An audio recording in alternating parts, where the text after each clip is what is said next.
All right. First of all, hi everyone. My name is Rob Huxley. I'm one of the tournament directors for the International Federation of Poker. I want to thank you all for coming today. Before we begin, I would really like to say thank you from the bottom of my heart to 4 very special people who have been mentors and inspirations for me in poker. Matt's not here, but it's Matt Savage, Linda Johnson, Jan Fisher, and Dave Lamb, the founders of the TDA. So thank you very much.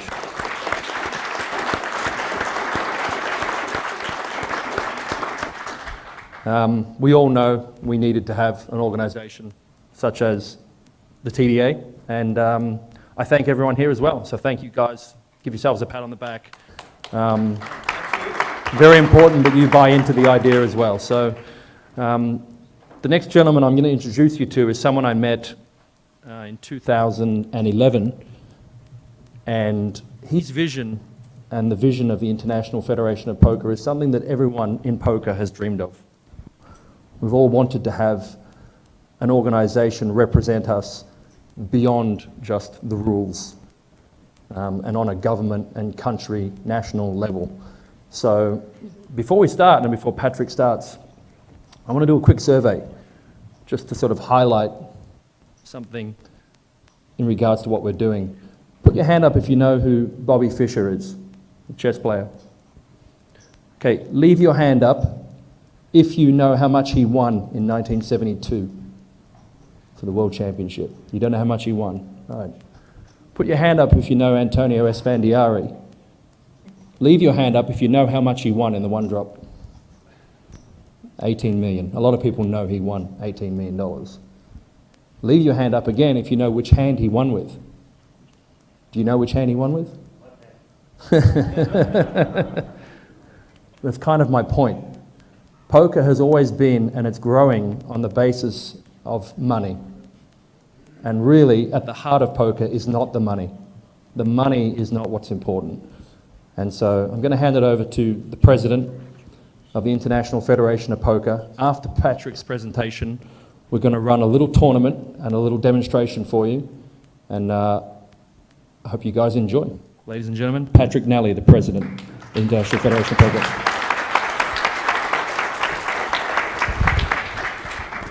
Thank you, Rob.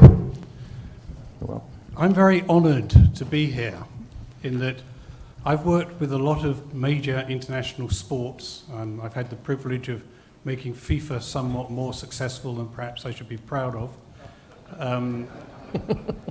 I've been obviously the man behind driving the Olympics and the Olympic marketing and the success and the finance that we've seen flow through the Olympic movement.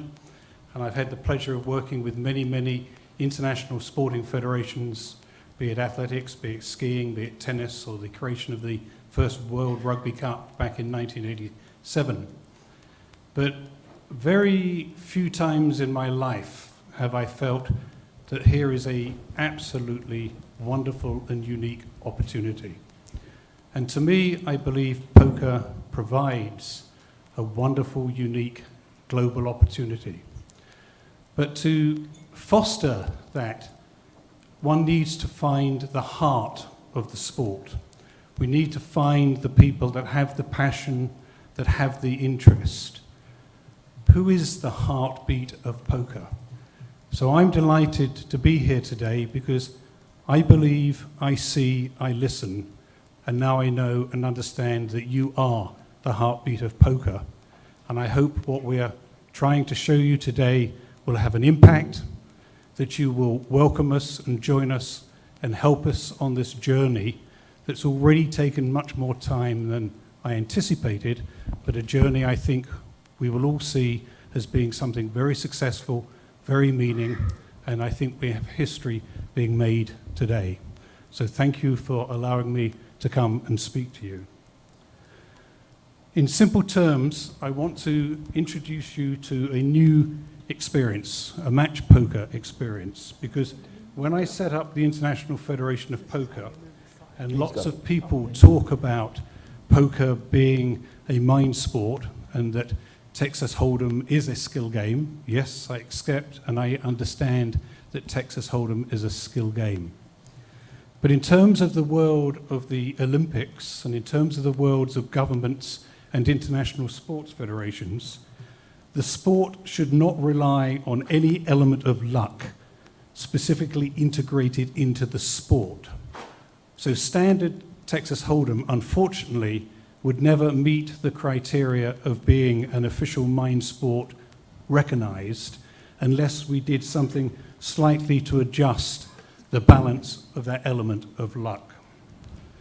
So we've spent quite a bit of time experimenting, developing. We had a duplicate poker experience, which wasn't perhaps one of the greatest moments of my life, other than I put it onto the eye in London. And if you can imagine trying to organize duplicate poker with pre-dealt or shuffled cards in pods that you had no access to, it was quite an experience. But we learnt our lessons.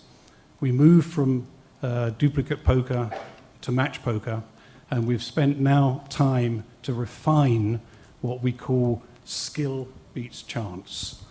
And that has enabled us to position the International Federation of Poker alongside major sports and sports bodies, because we believe we've now arrived with the solution to have that full recognition as a mind sport.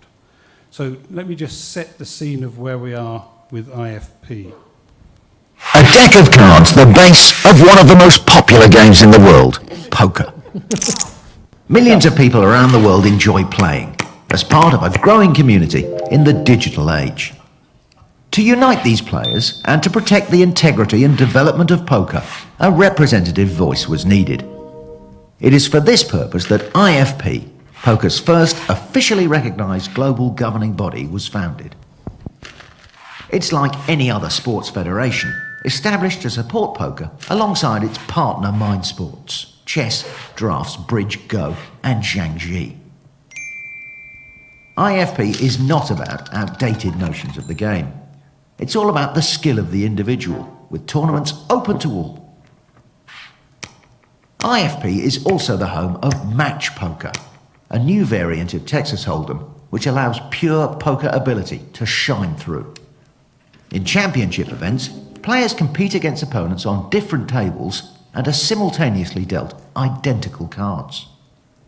And through your national federation, you have the chance to represent your country in team events like the Nations Cup, as well as participating in events organised by the International Mind Sports Association. IFP is also pioneering the development of this variation of the game online in an effort to constantly expand the benefits to its members. So join the IFP today and become part of the first international sporting community for poker. So here we have it. We have an International Federation of Poker, established as other international federations under the Swiss Civil Code. We started in 2009 with 7 national members, and it was a real struggle to find 7 national members. But we managed to get the recognition as being the only international federation to represent poker's interests. We presented and was accepted by the Court of Arbitration of Sport, so we are clearly the International Federation of Poker.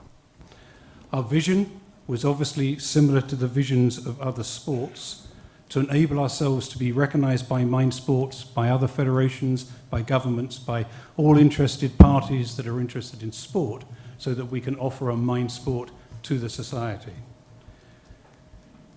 Obviously, we've had to take some very important bodies with us. We had to develop the form of match poker that we're about to introduce to you so that we could get the approval and could get the acquiescence of the bodies that needed to approve our recognition. We have achieved that.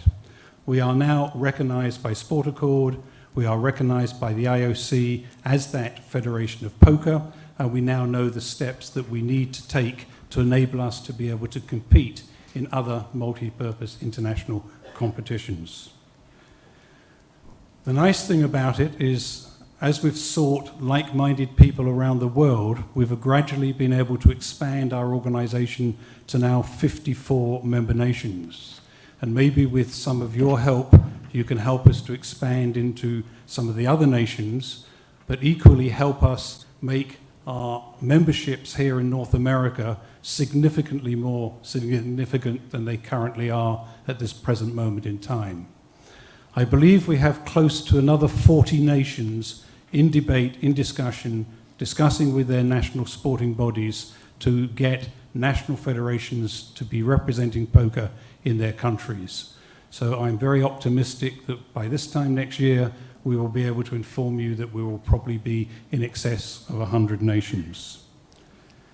So what's important to us is that as a sporting body, we do have to present match poker as the international competition, that nations will compete against nations in match poker.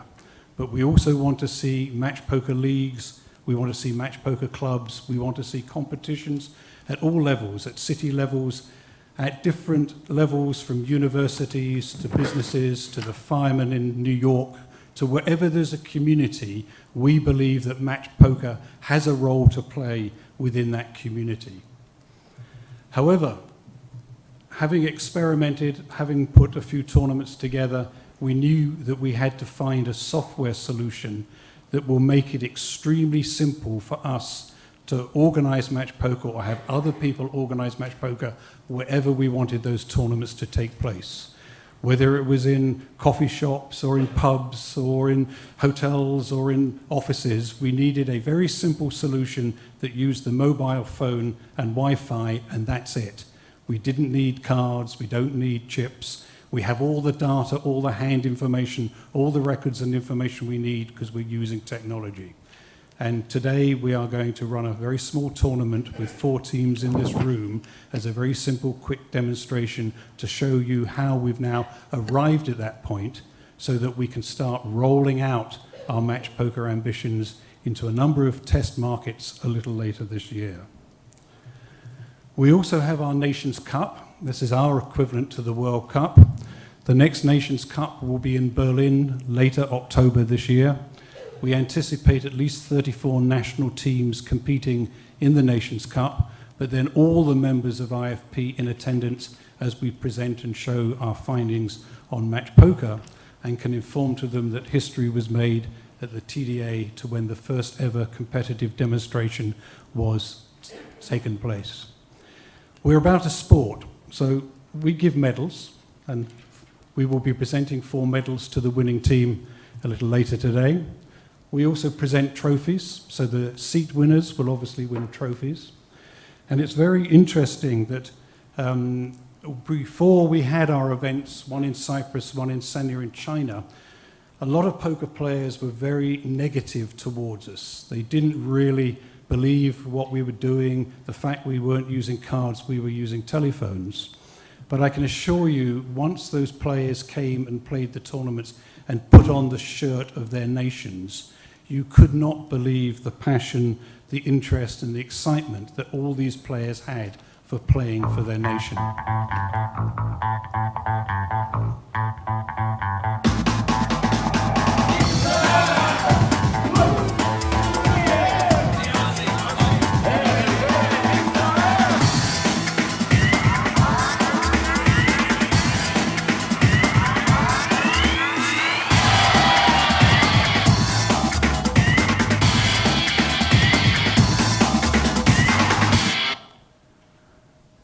It was quite amazing, just the whole camaraderie, the fact of them sitting together to look at the hand logs, the passion that they had to represent their shirt.